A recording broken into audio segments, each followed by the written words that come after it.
आज का जो विषय है अ, व्रत ग्रहण के विषय में जो आज का हमें विषय प्राप्त हुआ है, मार्गदर्शन गुरुजनों का प्राप्त हुआ है, अग्नि व्रतपते व्रतम चरिष्यामि। इस विषय में मेरी प्रस्तुत अंश में यजमान के व्रत ग्रहण की प्रक्रिया का वर्णन है, जहां हम सभी जानते हैं कि वह अग्नि की ओर उन्मुख होकर संकल्प करता है। यह अंश व्रत, संकल्प और अग्नि, इन तीनों के, जिसका जैसा कि ये मंत्र हम सभी जानते हैं, माध्यमिक संहिता के पहले अध्याय का 5वां मंत्र, अग्ने व्रतपते व्रतम चरिष्यामि। क्योंकि मैं सामवेदी हूँ, तो इस मंत्र का सस्वर उच्चारण करना मेरे लिए थोड़ा सा परंपरा की दृष्टि से दिक्कत, अपराधी रहूंगा। अग्नि व्रतपते व्रतम चरिष्यामि तच्छकेयम तन्मे राध्यताम इदम अहम अनृतात् सत्यम उपैमि। क्योंकि हम सभी जानते हैं कि यजमान इस अंश में अग्नि की ओर देखकर व्रत ग्रहण करता है और वह अग्नि को व्रतपति कह के संबोधित कर रहा है। और अग्नि के व्रतपति के स्वरूप में शतपथ ब्राह्मण का ही एक पूर्व वचन है, अग्निर्वै देवानाम व्रतपति ही। यह एक अत्यंत महत्वपूर्ण अंश है, जहां पे अग्निदेव को प्रथम पूज्य माना गया है और अग्नि को समस्त यज्ञ कर्मों में प्रधान भी माना गया है। क्योंकि कहीं कहीं हमारे यहाँ शास्त्रों में एक बात और भी मिलती है, प्रमाण मिलता है कि अग्नि ही सभी 33 देवी देवताओं का आधार है। अर्थात अग्नि के अवान्तर जो 33 अवस्थाओं का नाम ही वसुरुद्र इत्यादि देवता है। क्योंकि हम सभी जानते हैं यज्ञकर्ता यजमान को संपूर्ण प्राण देवताओं को आत्मसात करना है, अतः सबके साक्षी में व्रत ग्रहण की आवश्यकता होती है। और सर्वदेवता स्वरूप अग्नि ही है, जिसका जिसके साक्ष्य में वो व्रत ग्रहण करता है। अब प्रश्न आता है कि व्रत ग्रहण का उद्देश्य क्या है। हम सभी एक सामान्य अर्थ है जिसको हम सभी जानते हैं कि अगर हमें स्वर्ग की कामना हो तो ज्योतिषोम यज्ञ करना चाहिए। शास्त्र की दृष्टि से ऐसा पंक्ति आता है कि ज्योतिषोमेना स्वर्ग कामो यजे। यह स्वर्ग प्राप्ति का एकमात्र साधन है। और इस दृष्टि से हम बात करें तो थोड़ा सा अगर इसके विषय में अगर हम पृष्ठभूमि में जाएंगे तो हम सभी जानते हैं कि जैसे पशुबंध के बिना हम ज्योतिषोम करना व्यर्थ होता है, उसी प्रकार पशुबंध के बिना, मतलब चातुर्मास के बिना हम पशुबंध नहीं कर सकते, और दर्श पूर्णमास के बिना चातुर्मास व्यर्थ है, अग्निहोत्र के बिना दर्श पूर्णमास व्यर्थ है, तथा अग्नियाधान के बिना अग्निहोत्र व्यर्थ है। तो सबसे पहले हमें यह समझना चाहिए कि अग्नि का आह्वान हम कैसे कहते हैं। तो शतपथ ब्राह्मण के प्रारंभ में ही व्रत के संकल्प से होता है। जब यजमान यज्ञ के लिए तैयार होता है तो वो सबसे पहले अग्नि और जल का स्पर्श कर एक प्रतिज्ञा करता है। यहाँ आचार्य ऋषि याज्ञवल्क्य एक मंत्र का विधान करते हैं और कहते हैं, अग्नि व्रतपते व्रतम चरिष्यामि तच्छकेयम तन्मे राध्यताम इदम अहम अनृतात् सत्यम उपैमि। हे व्रतपति अग्नि, मैं व्रत का आचरण करूंगा, मैं उसके योग्य बन सकूं, मुझे आप वैसी शक्ति प्रदान करिए जिसके लिए मैं व्रत की ओर उद्यत हो सकूं। क्योंकि हम सभी जानते हैं कि शतपथ ब्राह्मण में जो यह स्वरूप है, दार्शनिक दृष्टि से भी एक बात और स्पष्ट करना चाहूंगा यहाँ पे। जब हम सभी ने ये बात जाना कि अग्नि देवानाम व्रतपति ही, अग्नि सभी देवताओं में प्रथम पूज्य है, क्योंकि वही यज्ञ में सभी देवताओं को आहुति प्रदान करने का भी एक महत्वपूर्ण साधन है और एकमात्र साधन है। और समस्त यज्ञ कर्म उसी के माध्यम से सभी देवताओं तक पहुंचते हैं। अर्थात थोड़ा सा और हम इसका अगर दार्शनिक पक्ष देखें तो अग्नि चेतना, साक्षित्व और नैतिक अनुशासन का प्रतीक है। अतः हम सभी जानते हैं कि व्रत का अधिपति वही हो सकता है जो सभी कर्मों का साक्षी हो। अब प्रश्न यहाँ यह आता है कि व्रत का अर्थ क्या है। क्योंकि वहां कहता है व्रतम चरिष्यामि, अर्थात व्रत का अर्थ क्या है। तो व्रत का अभिप्राय जीवन और नियम से है। मनसा वाचा कर्मणा, तीनों का संयम एक तरीके से व्रत है। यजमान कहता है कि व्रतम चरिष्यामि, अर्थात में वो सिर्फ कर्म करने की घोषणा नहीं करता है, अपितु स्वयं को अनुशासित करने की भी संकल्प लेता है। और शतपथ ब्राह्मण का ही एक महत्वपूर्ण शब्द है जहां वो देवत्व और मनुष्यत्व के बीच में एक विभाजन करते हुए कहते हैं कि देवताओं का स्वभाव जहां सत्य है वही मनुष्यों का स्वभाव सांसारिक व्यवहार में अनृत है। सत्यमेव देवा अनृतम मनुष्याः, अर्थात देवता सत्य स्वरूप है और मनुष्य अनृत विनाशी परिवर्तनशील स्वरूप है। अतः जब कोई व्रत लेता है तो हम सभी जानते हैं सामान्य अर्थों में कि वह सिर्फ आज की दृष्टि में व्रत करना मतलब भोजन का त्याग करना, अपितु व्रत के कई अर्थों में आजकल लोग अन्न का तो त्याग करते हैं, लेकिन ऐसी ऐसी वस्तुओं का भोग करते हैं जो व्रत के अर्थों को दृष्टिगोचर नहीं करता है। अर्थात जब कोई व्यक्ति व्रत लेता है तो वह केवल भोजन का त्याग नहीं करता, बल्कि वह मनुष्य के स्तर से उठकर देवताओं के स्तर पर जाने का एक प्रयास करता है। मेरे कहने का आशय सिर्फ यह है कि व्रत एक ऐसा सेतु है जो नश्वर को अनश्वर की ओर जोड़ता है। अर्थात व्रतम चरिष्यामि, तब वह केवल कर्म करने की घोषणा नहीं करता है, बल्कि स्वयं को अनुशासन में बांधता है।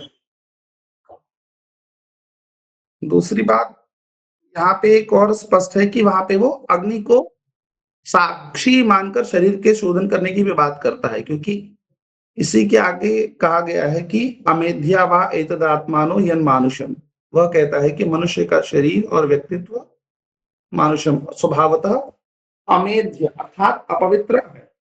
और वह यह भी कहता है कि मैं अनृत से सत्य की ओर जाता हूं, तो वह देवताओं के समाज में प्रवेश करने की योग्यता मांग रहा है। क्योंकि अग्नि देवताओं के प्रतिनिधि हैं और व्रतों के स्वामी हैं, इसलिए यह प्रतिज्ञा अग्नि के समक्ष ही की जाती है। दूसरा, अगर हम इसके विभाजन की दृष्टि से देखें तो हम सभी जानते हैं कि ज्योतिषोम से यजमान का मनुष्य आत्म पार्थिव संवत्सर से आकर्षण होकर सौर संवत्सर में प्रतिष्ठित हो जाता है। सौर संवत्सर अग्नि जो है वो उसके चार भेद कह सकते हैं हम। एक है अहोरात्र, दूसरा शुक्ल कृष्ण के भेद से पक्ष, बसंतादि षट ऋतु और याम्य और सौम्य अयन, इन चार मार्गों में विभक्त है। इस तत्व अग्नि के हम सभी जानते हैं कि 720 विभाग होते हैं और पक्ष के अनुपात से 24 विभाग होते हैं। और अयन की अपेक्षा से उत्तरायण और दक्षिणायन हम सभी, ये तो सामान्य विषय है, तो मैं इसको छोड़ के आगे बढ़ता हूं।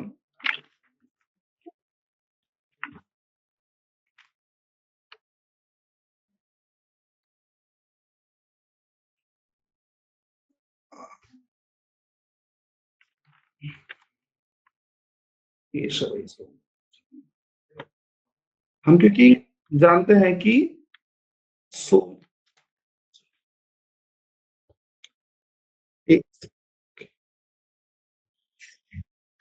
व्रत लेना, सब सत्य बात तो यह है कि व्रत लेना जितना कठिन है और उसका निर्वाह और अंत में उसका विसर्जन छोड़ना उतना ही कठिन है, क्योंकि शतपथ ब्राह्मण यथार्थ को स्वीकार करता है और वह जानते हैं, आचार्य ऋषि याज्ञवल्क्य जानते हैं कि मनुष्य सदा के लिए देवता बनकर नहीं रह सकता, अर्थात देवत्व को प्राप्त नहीं कर सकता, उसे वापस संसार में लौटना पड़ता है। इसलिए यज्ञ या व्रत की समाप्ति पर यजमान को वापस लौटना पड़ता है। इसके लिए भी एक मंत्र में कहा गया है, इदम अहम व एवास्मि सोस्मि, अर्थात अब मैं जो हूं वही हूं। यह पंक्ति मेरे अल्पमति में मानवीय है, अत्यंत मानवीय है, और इसका भाव यह है कि व्रत के दौरान मैं देवत्व अर्थात सत्य के समीप था, अब मैं पुनः अपने मानवीय रूप में अर्थात संसार के व्यवहार में लौट रहा हूं, लेकिन बदले हुए एक परिदृश्य के साथ।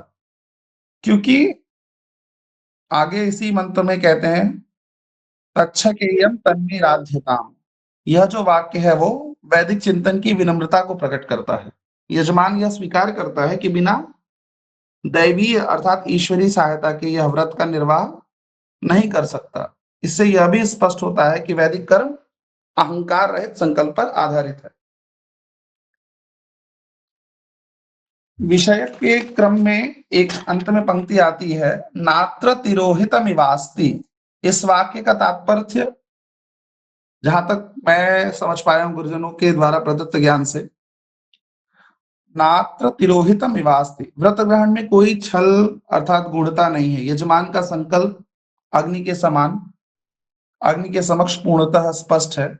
आचार्य यहाँ पर यह स्थापित करते हैं कि यज्ञ की शुद्धता वस्तुतः पारदर्शिता पर आधारित है। दूसरी बात यह भी है कि सत्य ब्राह्मण हमें यह सिखाता है कि व्रत कोई यांत्रिक क्रिया नहीं है, यह एक एटर्नल ट्रुथ अर्थात सत्य के साथ एकीकरण की प्रक्रिया है। आधुनिक संदर्भ में इसका यह अर्थ है कि जब हम कोई संकल्प लें तो यह माने कि हम अपनी सीमाओं अर्थात अनृत को छोड़कर असीमित संभावनाओं अर्थात सत्य की ओर बढ़ रहे हैं, क्योंकि हमें अपनी क्षमता जो कहता तच्छकेयम और तन्मे राध्यताम अर्थात हमें अपनी क्षमता और सफलता के लिए उस परम शक्ति का आह्वान करना चाहिए, क्योंकि कहा भी गया है कि सत्ये सर्वम प्रतिष्ठितम अर्थात हम अपने जीवन में सत्य को ही अपना व्रत बनाएं, क्योंकि सत्य ब्राह्मण पुनः इसी बात को स्वीकार करता है सत्ये सर्वम प्रतिष्ठितम अर्थात सत्य ही हमारे लिए प्रमुख है, क्योंकि व्रत ग्रहण में कोई भी छल आडंबर या छिपावा नहीं है। यजमान का संकल्प अग्नि के सामने पूर्णतः स्पष्ट है। ब्राह्मणकार यहाँ यह भी सिद्ध करते हैं कि यज्ञ की पवित्रता, जैसा मैंने पहले भी कहा, पारदर्शिता पर आधारित है। और तच्छकेयम यह पंक्ति जो है वैदिक चिंतन की गहरी विनम्रता को दर्शाता है, और वह यह भी स्वीकार करता है कि बिना दैवी सहायता के कोई भी साधना संभव नहीं है, और हम सभी के लिए हमारे वरिष्ठ गुरुजनों के मार्गदर्शन के बिना कुछ भी कार्य संभव नहीं होता। बिना उनकी मति के हम कुछ भी कहने में असमर्थ रहते हैं, कुछ भी करने में असमर्थ होते हैं, क्योंकि हमारा जन्म गुरु के जन्म का ही एक प्रकार है, गुरु का मार्गदर्शन प्राप्त करना। जब हमें गुरु के द्वारा आशीर्वचन प्राप्त होता है तो एक तरीके से हमारा एक नया जीवन प्राप्त होता है, हमें नई जीवन की प्राप्ति होती है। और यदि इसकी हम थोड़ी सी समकालीन दृष्टि में बात करें तो आज के समय में भी मेरा यह मानना है कि यह सिद्धांत उतना ही प्रासंगिक है, क्योंकि यदि शिक्षा, शोध या साधना में स्पष्टता और ईमानदारी न हो तो परिणाम भी यज्ञ की भांति निष्फल हो जाता है। अर्थात व्रत आज भी आत्मसंयम और नैतिक अनुशासन का प्रतीक है, क्योंकि हम सभी जानते हैं कि पूर्व में ही है कि वैदिक और बिना दैवी कृपा के हम कोई भी व्रत को स्वीकार नहीं कर सकते, बिना ईश्वरीय सहायता के हम कुछ भी किसी भी प्रकार का व्रत ग्रहण नहीं कर सकते। तो यह स्पष्ट है कि वैदिक कर्म अहंकार रहित संकल्प पर आधारित है। सर थोड़ा समाहार कर दीजिए, आदरणीय उपाध्याय जी का भी व्याख्यान होना है। जी सर, जी सर। तो अंत में मैं एक बात तो यह है कि यह कह सकता हूं कि क्षत्रिय ब्राह्मण का यह अंश जो है हमें यह तो सिखाता ही है कि यज्ञ और व्रत केवल बाह्य कर्म नहीं है, बल्कि वे चेतना, संकल्प और नैतिक अनुशासन की साधना है। क्योंकि अग्नि यहाँ पर केवल अग्निकुंड की अग्नि नहीं है, अपितु अंतःकरण की जागरूक चेतना का भी प्रतीक है। इसी प्रकार शतपथ ब्राह्मण का जो यह अंश था, जो आज के व्याख्यान के लिए मुझे निर्दिष्ट किया गया था, वैदिक कर्मकांड की उस गहन परंपरा को उद्घाटित करता है जहां कर्म, संकल्प और चेतना तीनों का समन्वय अनिवार्य है। यह अंश आज के समय में भी नैतिक अनुशासन और आत्मसंयम का आदर्श प्रस्तुत करता है। पुनः वरिष्ठ जनों को तथा समस्त गुरुजनों को प्रणाम करते हुए मैं अपनी अल्पमति के साथ प्रस्तुत इस विचार को समर्पित करता हूं। आप सभी